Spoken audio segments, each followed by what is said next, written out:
Okay, we are going to come back now and do the facings, but before you do the facings, you're going to want to check your work. What I found on the back of my skirt was some of the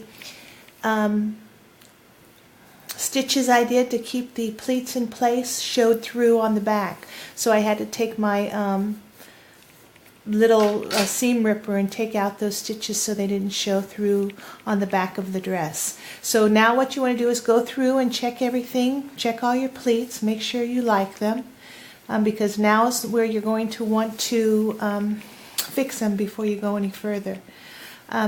This, I think, with a little ironing will lay perfectly flat, so I'm okay with that.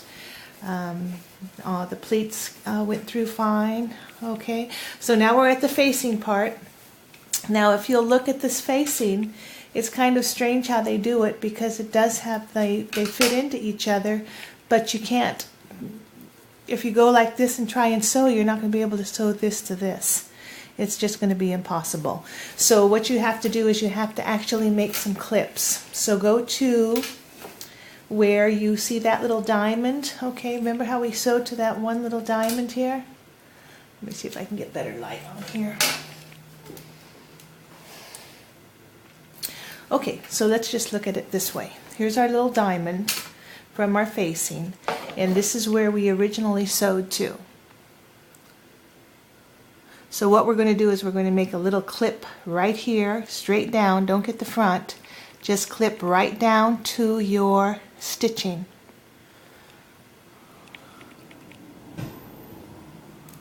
Okay, so I just clipped to my stitch line.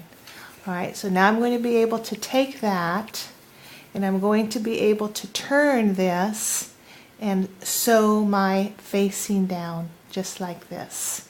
So what you want to do is push this seam, front facing seam, towards the back. Put your pin in here.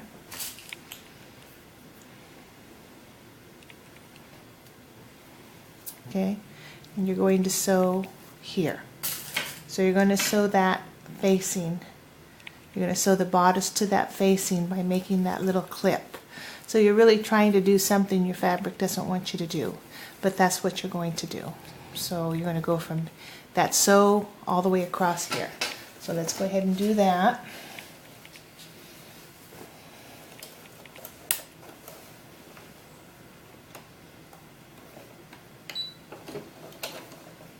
Okay.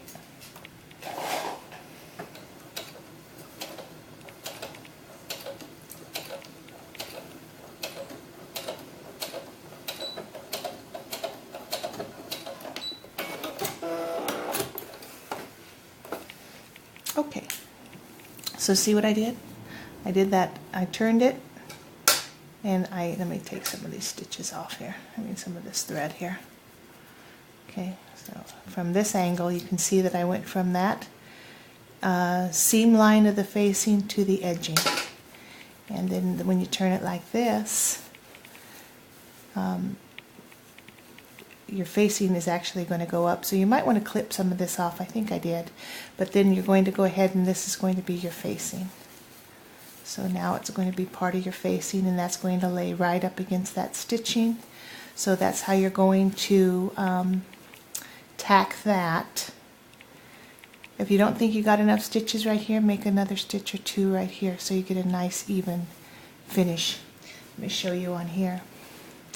This is how, it's kind of hard to see with the dark, but it's pretty much the same thing. Now my top bodice lining didn't match with my turn under, and I don't know if it's because I did too big of a, it could have been because I made too big of a pleat in the front here. Because if you'll look at this one, these ones right here line up almost exactly even. Not quite, but close enough. But you know, it really doesn't matter, because when you do your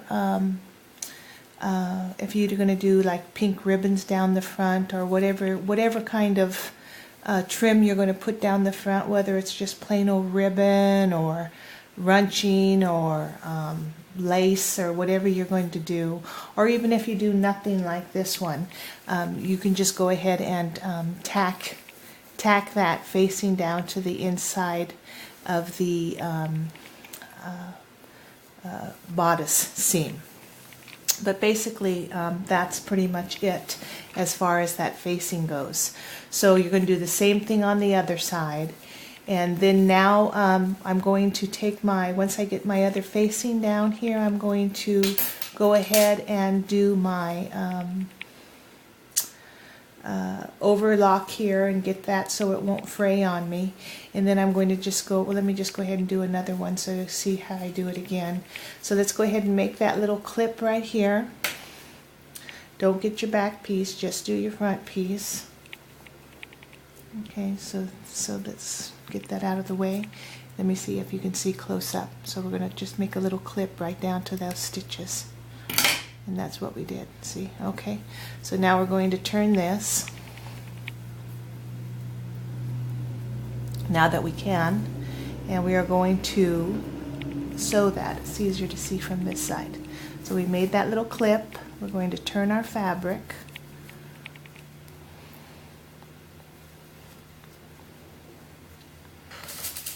And we're going to sew directly where we had that other little cut in that fabric there. This one's a little bit different than the other side.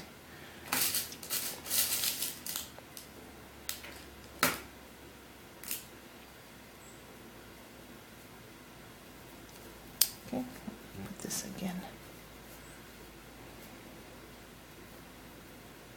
But you're not going to be able to sew that unless you make that little cut. It's just, you can't force the fabric to do that. Okay, so let's do this again. Down, back it off to the fabric, take the pins out, and we're going to go right to that cut edge.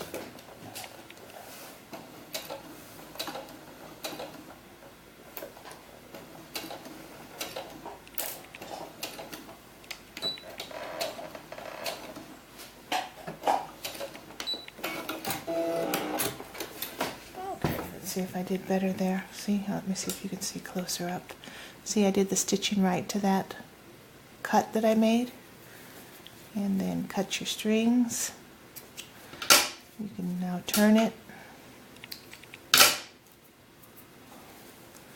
And it's before, as your facing is open, it's going to look like this. And see, I'm off here too.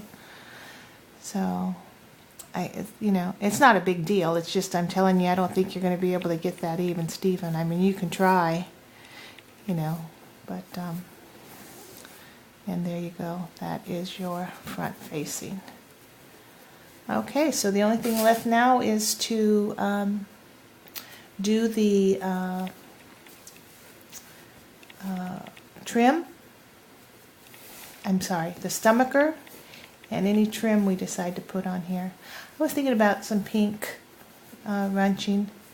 If you go on to like Bing, if you have Bing, type in 18th century ball gowns, and they said that the runching is very particular to that century of clothing because they took the regular fabric that they had, and then they runched it. It's the same thing. It's just, this is what they call runching right here. But they did they took one of the colors out of the fabric that they used. Let's just say, for example, this was pink runching.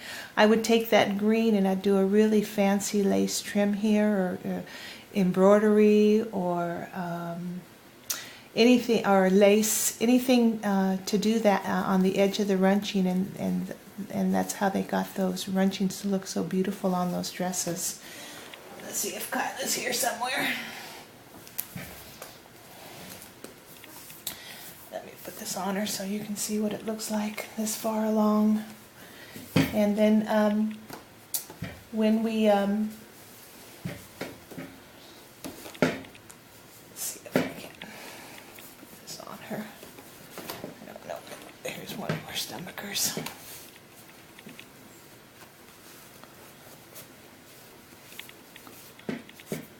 Now, these dresses also, they a lot of them used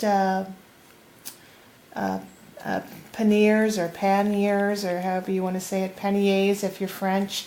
And those were those big old to the sides that were so big and to make your dress pop out at the sides. So let's just take, whoops, stand up. Let's take one of these. This is what we'll do next. This goes this way. So that's going to fit here. And that's going to fit in here. And then we can decide what kind of stomacher we're going to make for this dress. Okay. Doesn't want to cooperate. But that'll give you an idea of what the dress is going to look like once we get the stomacher made. I think I'll do a lace stomacher. Or even green looks pretty. But anyway, that's where we're at so far.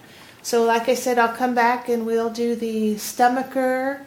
We'll put some hem in this one to match the inner skirt. And then we'll decide if we're going to do a pink runch all the way around the outside of the dress. I think that would look pretty.